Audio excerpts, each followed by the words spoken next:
akan hidup hamba-Mu dan juga seluruh yang mendengar akan firman ini. Terima kasih ya Tuhan, di dalam nama Tuhan Yesus kami berdoa. Amin. Baik, Bapak Ibu Saudara, untuk mendasari renungan kita pada malam hari ini, mari kita membaca Pengkhotbah. Ya, saya diberitahu bahwa bulan ini adalah seri kita membahas kitab Pengkhotbah. Pengkhotbah pasal yang kedua, ayat 1 sampai 11. Saya akan membacakan untuk kita semua. Aku berkata dalam hati, mari, aku hendak menguji kegirangan. Nikmatilah kesenangan. Tetapi lihat, juga itu pun sia-sia. Tentang tertawa aku berkata itu bodoh, dan mengenai kegirangan, apa gunanya? Aku menyelidiki diriku dengan menyegarkan tubuhku dengan anggur. Sedang akal budiku tetap memimpin dengan hikmat dan dengan memperoleh kebebalan sampai aku mengetahui apa yang baik bagi anak-anak manusia untuk dilakukan di bawah langit selama hidup mereka yang pendek itu. Aku melakukan pekerjaan-pekerjaan besar, mendirikan bagiku rumah-rumah, menanami bagiku kebun-kebun anggur. Aku mengusahakan bagiku kebun-kebun dan taman-taman dan menanaminya dengan rupa-rupa pohon buah-buahan. Aku menggali bagiku kolam-kolam untuk mengairi dari situ tanaman pohon-pohon muda. Aku membeli budak-budak laki-laki dan perempuan, dan ada budak-budak yang lahir di rumahku. Aku mempunyai juga banyak sapi, kambing, domba, melebihi siapapun yang pernah hidup di Yerusalem sebelum aku.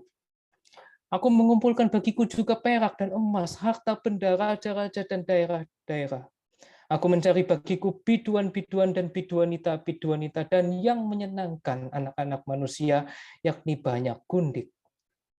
Dengan demikian aku menjadi besar, bahkan lebih besar daripada siapapun yang pernah hidup di Yerusalem sebelum aku. Dalam pada itu hikmatku tinggal tetap padaku. Aku tidak merintangi mataku dari apapun yang dikehendakinya, dan aku tidak menahan hatiku dari sukacita apapun, sebab hatiku bersukacita karena segala jerih payahku, itulah buah segala jerih payahku.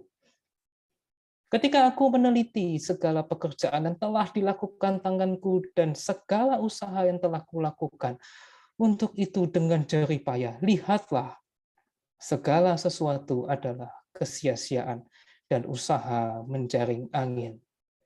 Memang tak ada keuntungan di bawah matahari. Demikian pembacaan firman Tuhan. Tema kita pada malam hari ini adalah The Pursuit of Happiness. Pencarian akan kebahagiaan.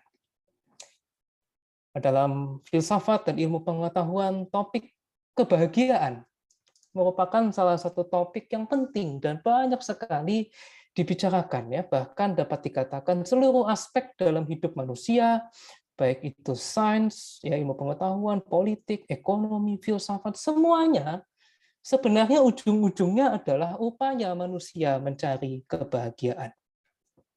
Bagaimana kita hidup supaya kita bisa bahagia? Apa yang harus saya punya supaya saya bisa bahagia? Bagaimana saya bisa bahagia dan terus-menerus merasa bahagia? Filsuf besar Yunani, Aristoteles, itu mengatakan, kebahagiaan adalah arti dan tujuan dari kehidupan. Seluruh sasaran dan akhir dari eksistensi manusia. Tidak ada yang lain sebenarnya yang dicari manusia selain kebahagiaan. Bapak, Ibu, Saudara, kita semua tentu ingin bahagia. Aneh sekali dan tampaknya ada yang salah kalau ada di antara kita itu tidak ingin bahagia. Terlepas dari apapun yang kita pikir tentang kebahagiaan, kita ingin bahagia. Dan lokus daripada kebahagiaan itu salah satunya adalah kenikmatan, pleasure.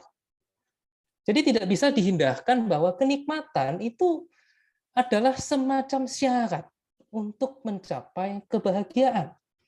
Dan kenikmatan itu sendiri berbeda dengan kebahagiaan. Jadi kalau kebahagiaan itu lebih berkaitan dengan keadaan yang lebih bersifat permanen, dia lebih bersifat tetap. Sedangkan kenikmatan itu berkaitan dengan pengalaman dan oleh karenanya bersifat sementara. Ada banyak macam kenikmatan ya, kekayaan, makan enak, nikmat estetis ya, atau Anda pergi berlibur melihat pemandangan yang indah itu nikmat. Atau bahkan ada nikmat intelektual ketika Anda membaca buku yang bagus atau mungkin mendengar khotbah yang mendalam itu nikmat. Namun di saat yang sama, kenikmatan, khususnya kenikmatan indrawi, belum tentu secara otomatis akan mendatangkan kebahagiaan. Dan inilah yang disoroti oleh pengkhotbah dalam bagian yang tadi kita baca bersama-sama. Kitab Pengkhotbah ditulis oleh Raja Salomo yang mana dalam pemerintahannya kerajaan Israel itu mencapai puncak kejayaannya. Jadi dapat dikatakan bahwa dia adalah raja terbesar yang pernah ada di Yerusalem dan juga raja yang paling bijaksana. Sehingga menarik sekali melihat kitab Pengkhotbah yang mengandung hikmat yang begitu mendalam. Dan kitab Pengkhotbah ini terkenal dengan pencarian makna kehidupan, ya, dibuka dengan seruan kesia-siaan belaka. Segala sesuatu adalah sia-sia. Pengkhotbah melihat bahwa hidup itu tidak bermakna di bawah matahari. Pengkhotbah melakukan eksperimen demi eksperimen yang menyeluruh tentang kehidupan manusia. Dia berusaha mencari cara untuk menemukan makna hidup dan kebahagiaan. Dia menyelidiki ya kesenangan indrawi, filsafat, pengetahuan, serta keberhasilan dalam pekerjaan. Tetapi dia menemukan semua itu ternyata gagal memberi makna dalam menghadapi realita hidup. Sehingga kemudian dia mengambil kesimpulan bahwa segala sesuatu adalah sia-sia atau fana, tidak abadi. Sebentar ada, tetapi dengan cepat itu lenyap. Segala sesuatu itu sementara. Nah, di bagian sebelum bacaan kita, pengkhotbah mencoba untuk memuaskan dirinya dengan hikmat. Dia membulatkan hatinya untuk memahami hikmat. Siapa tahu dengan dia berhikmat, dia mendapati makna kehidupan. Dan dengan demikian dia bisa bahagia. Tetapi kemudian dia mendapati itu semua adalah sia-sia, itu semua adalah usaha menjaring angin. Kenapa? Karena ternyata di dalam banyak hikmat, di ayat 18, ada kesusahan hati. Siapa memperbanyak pengetahuan, memperbanyak kesedihan, dia tidak menemukan kebahagiaan di dalam hikmat. Bapak Ibu, kalau kita semakin banyak tahu, semakin banyak belajar, semakin berhikmat, hidup kita itu sebenarnya akan makin susah. Loh kok bisa? Ini contoh sederhana, misalnya Bapak Ibu sudah tahu rasa bakmi yang paling enak di Jakarta itu seperti apa. Bapak Ibu sudah tahu. Bapak Ibu akan sulit sekali dipuaskan dengan bakmi yang biasa-biasa yang harganya lebih murah.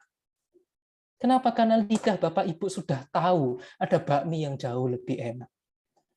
Kalau Bapak Ibu tahu musik yang bermutu tinggi, yang akustiknya bagus, Bapak Ibu akan susah setengah mati ketika harus mendengar musik dari speaker yang murah.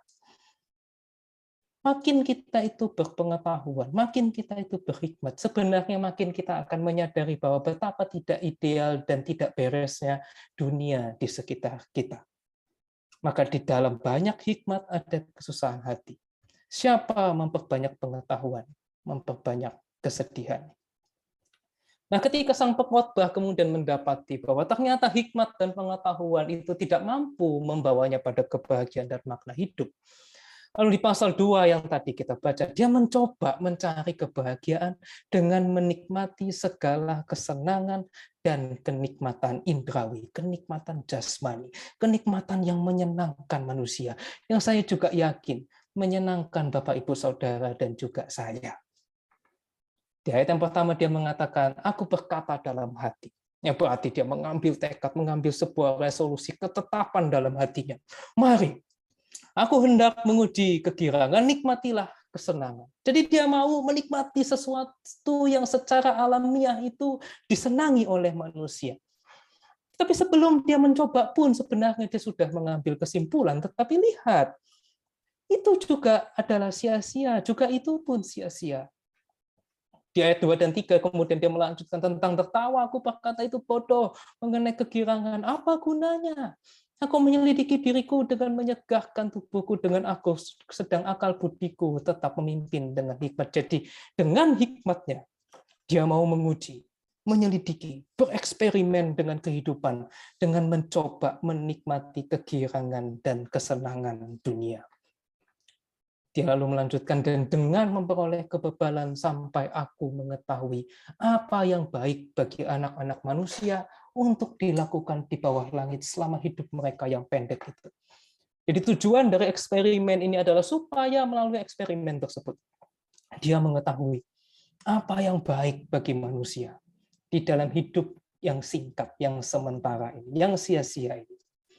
Dan sebagai raja terbesar yang pernah ada di Yerusalem, tidak ada kesenangan atau kenikmatan yang tidak bisa dia coba. Ya, kalau kita melanjutkan membaca ayat 4 dan seterusnya, dia mengatakan dia mendirikan rumah-rumah, dia menanam kebun anggur, membuat kolam-kolam, membeli budak laki-laki, budak perempuan. Dia punya banyak sekali ternak, dia mengumpulkan emas, perak, harta benda yang begitu banyak. Dia menghibur dirinya dengan biduan-biduan, biduanita, dan gundik-gundik yang banyak. Segala sesuatu yang menyenangkan. Segala sesuatu yang barangkali ada juga dalam impian kita, Bapak Ibu. Alangkah enaknya ya, kalau kita itu punya rumah yang lebih besar misalnya. Alangkah enaknya kalau uang kita lebih banyak, bisa pergi kemana-mana. Punya ini, punya itu, kalau bisa begini, kalau bisa begitu. Nah, di saat kita mungkin hanya bisa memimpikan, Raja Salomo mengalami itu semua. Bukan cuma diimpikan, dia alami. Di ayat 10 dia mengatakan, dia tidak merintangi matanya dari apapun yang dikehendakinya. Dia tidak menahan dirinya untuk segala sukacita apapun. Eksperimennya berhasil. Dia menikmati itu semua. Dia mengatakan, hatiku bersukacita karena jerih payahku. Itulah buah segala jerih payahku. Dia berusaha mendapatkannya dan sungguh-sungguh mendapatkannya. Sehingga dia menjadi besar, bahkan lebih besar dari siapapun yang pernah hidup di Yerusalem. Dan itulah eksperimen yang dilakukan oleh pengkhotbah. Namun kemudian di ayat 11, dia melaporkan hasil eksperimennya. Lihatlah, segala sesuatu adalah kesia-siaan dan usaha menjaring angin. Memang tak ada keuntungan di bawah matahari. Segala kenikmatan yang ia coba dengan jerih payahnya ternyata sia-sia dan tidak mampu sebenarnya membuat dirinya bahagia dan menemukan makna hidup. Bapak, Ibu, Saudara, ciri khas daripada kenikmatan jasmani adalah bahwa kenikmatan itu berkaitan langsung dengan sebuah pengalaman indrawi. Kita lapar, kita makan enak, itu nikmat. Tetapi begitu pengalaman itu selesai, nikmat itu habis.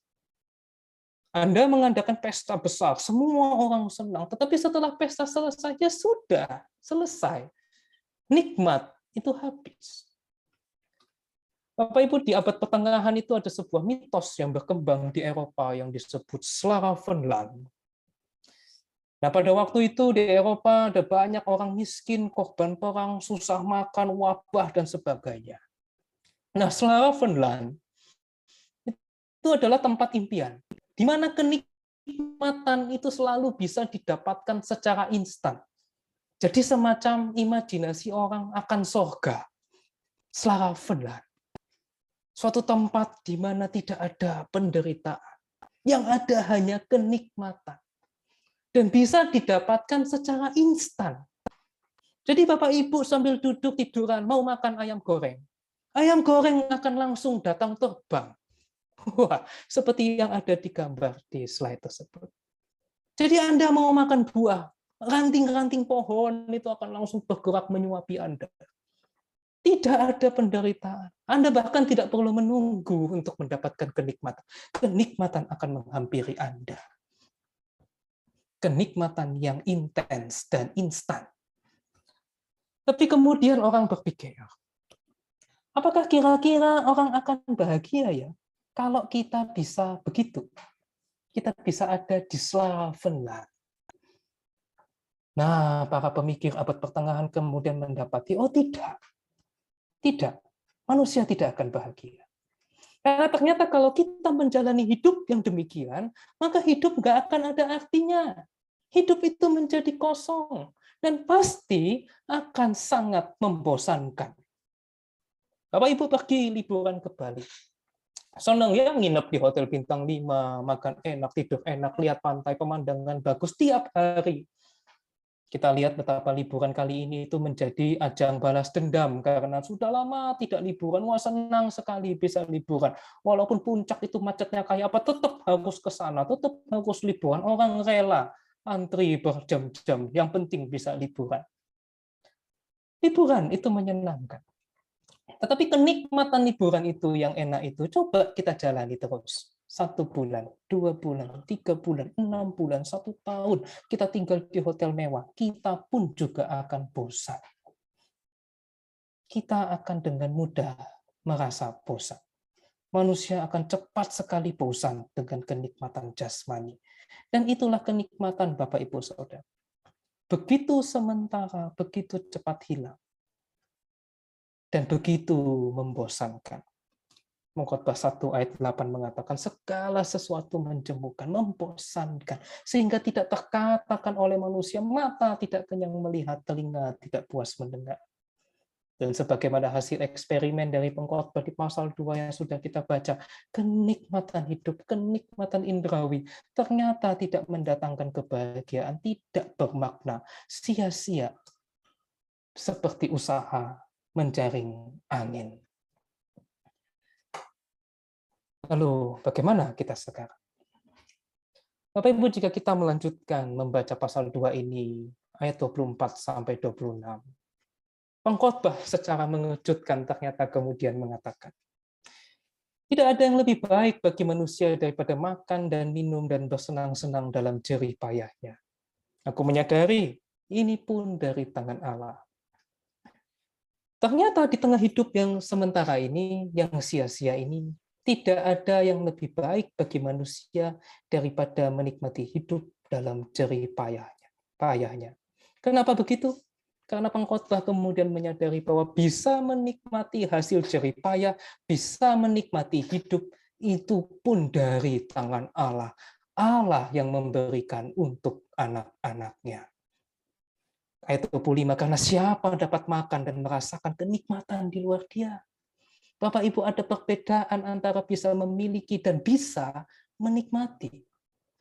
Bapak Ibu, tentu kita sering mendengar bahwa ada orang yang punya harta melimpah tetapi tidak bisa menikmati hartanya.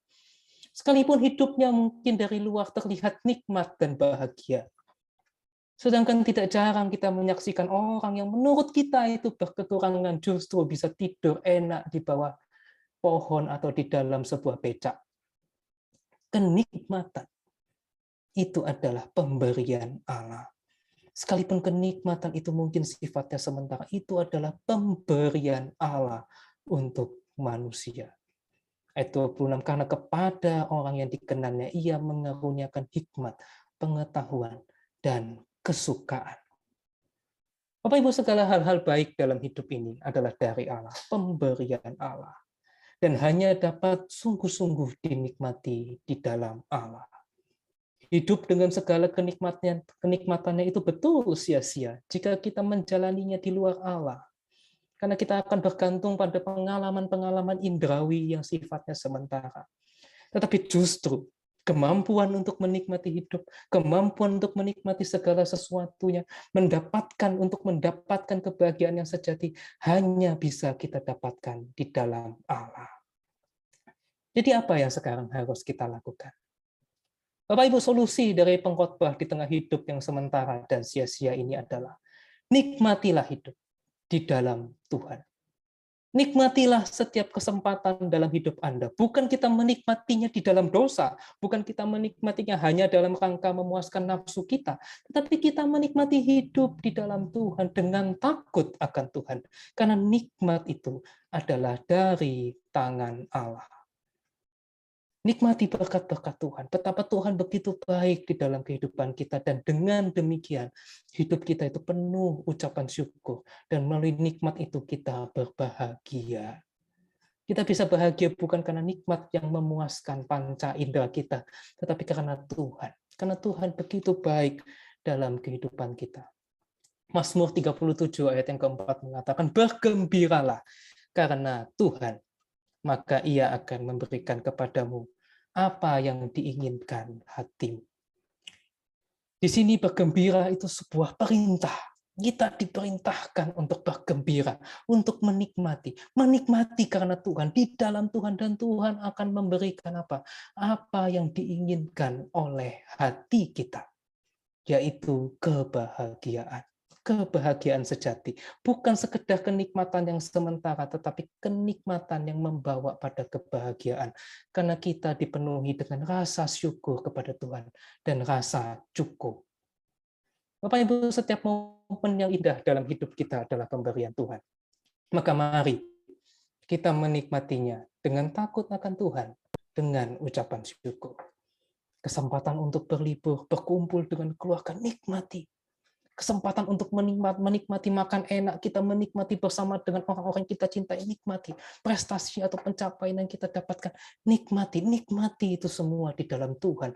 Semuanya itu dari Tuhan untuk kita nikmati di tengah hidup kita yang sementara ini. Bahwa di tengah hidup yang sementara ini, Tuhan ternyata beranugerah kepada kita. Kita boleh menikmati hidup dengan nikmat, dan itu adalah dari tangan Allah. Bapak Ibu, saya ingin menutup renungan ini dengan kisah Abu Nawas. Bapak Ibu tentu tahu Abu Nawas dari kisah 1001 Malam. Abu Nawas ini dikenal cerdas, bijaksana, sampai-sampai raja-raja itu meminta nasihatnya. Pada suatu hari Abu Nawas sedang duduk di bawah pohon rindang di sore hari sambil minum kopi, menikmati matahari terbenam. Lalu ada seorang pemuda mendatanginya untuk minta saran. Abu Nawas, aku merasa hidupku gak bahagia. Karena rumahku kecil, gajiku juga kecil. Dan oleh sebab itu aku ya terpaksa beli rumah kecil. Sumpek banget, Abu. Buka pintu langsung ketemu dapur. Sedangkan aku tuh pengennya punya rumah yang besar seperti istana, kata pemuda ini kepada Abu Nawas. Abu Nawas lalu bilang, ya sudah, beli aja dong rumah yang besar sebesar istana. Wah, ya mana bisa, Abu? Mana ada uang aku nggak mampu. Oh, nggak mampu ya? Kalau gitu, kamu beli kambing, mampu nggak? Oh ya, kalau beli kambing sih mampu, Abu. Oh ya sudah, kata Abu Nawas. Kalau begitu, kamu beli kambing sekarang. Hah? Sekarang? Oke. Terus kalau sudah beli, diapain, Abu? Abu Nawas kemudian berkata, nah, kamu beli, setelah kamu beli, kamu masukin itu kambing ke rumah kamu. Lalu 3 hari lagi datang ke sini. Wah, pemuda itu kaget. Dia baru ngeluh kalau rumahnya itu kecil. Terus sama si Abu Nawas disuruh masukin kambing. Dia mau mendebat si Abu Nawas, tapi dia mikir, waduh, raja-raja aja itu minta nasihat sama Abu Nawas, dengerin Abu Nawas. Ya sudahlah, aku ikutin aja. Akhirnya pemuda itu pergi membeli kambing, dia masukin ke dalam rumahnya. 3 hari kemudian dia ketemu Abu Nawas. Abu, aku sudah ikutin saranmu. Tapi yang ada rumahku itu yang sempit, sekarang tambah sempit. Mana kotor, bising, bau, gak enak banget sekarang rumahku, Abu. Abu Nawas terus bilang, oh tenang, ini proses, ya proses. Oke, sekarang kamu beli lagi 1 kambing. Masukin lagi ke rumah kamu. Minggu depan datang lagi ke sini. Wah, pemuda itu sudah mau marah nih. Wah, gila ini Abu Nawas. Tapi karena Abu Nawas yang suruh, ya sudahlah. Ya, dia pergi lagi, beli kambing lagi, masukin ke rumah. Minggu depan datang lagi pemuda itu. Abu, rumahku itu sekarang makin sesek. Aku jalan sudah susah, mau ke WC susah, tambah kotor, tambah gak betah aku itu di rumah. Abu Nawas bilang, oh tenang, tenang, tenang. Memang prosesnya itu begitu. Oke, sekarang kamu pergi beli 1 sapi, masukin lagi ke rumah kamu. Sapi lagi, iya, masukin ke rumah kamu. Pemuda itu sudah pasrah, ya sudah, udah kepalang tanggung, udah setengah jalan, ya udah dilakukan aja. Dia beli sapi, masukin ke rumah. Wah, rumahnya itu makin padat, makin gak karuan, sampai akhirnya dia datang ke Abu Nawas. Gimana? Tanya Abu Nawas. Gimana apaan? Udah tahu rumahku sempit, kamu suruh beli kambing 2, beli sapi masukin ke rumah, ya makin gila aku Abu di rumah. Abu Nawas bilang, sudah tenang, tenang. Sekarang kamu jual satu kambing. 3 hari lagi datang ke sini. Dijuallah kambingnya itu satu. Kemudian 3 hari ketemu lagi. Aduh Abu, sekarang rumahku ya agak lebih lega lah. Seenggaknya tinggal satu kambing, satu sapi. Ya agak lebih santai lah. Dulu sumpek banget ya, lumayan lah sekarang. Tapi ya masih sesek. Abu Nawas dulu bilang, oh kalau masih sesek, jual lagi satu kambing. 3 hari datang lagi sini. 3 hari kemudian pemuda itu bilang, waduh, rumahku sekarang tambah enak Abu. Memang masih ada satu sapi sih. Ya sapinya kadang masih suka nyeruduk-nyeruduk ya, itu masih ganggu lah. Tapi udah jauh lebih enak Abu. Terus Abu Nawas bilang, oh kalau gitu jual aja sapinya. Akhirnya setelah sapi itu dijual, pemuda itu bilang, wah Abu, aku merasa sangat bahagia. Aku merasa sangat-sangat lega. Aku sekarang merasa rumahku itu sangat luas dan sangat-sangat nyaman untuk ditinggali. Setelah 2 kambing itu hilang, setelah sapi itu hilang, sekarang aku bebas, merdeka. Abu Nawas hanya diam, tersenyum, dan nyeruput kopinya.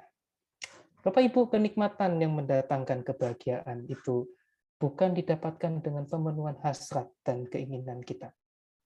Tetapi ketika kita menikmati apa yang Tuhan itu sudah berikan kepada kita dengan rasa syukur. Setiap orang dapat makan, minum, dan menikmati kesenangan dalam jerih payahnya. Itu adalah pemberian Allah. Mari di tengah hidup kita yang sementara, kita menikmati setiap anugerah Tuhan dan berkat Tuhan yang begitu limpah di dalam hidup kita. Sekiranya Tuhan menolong kita, mari kita berdoa.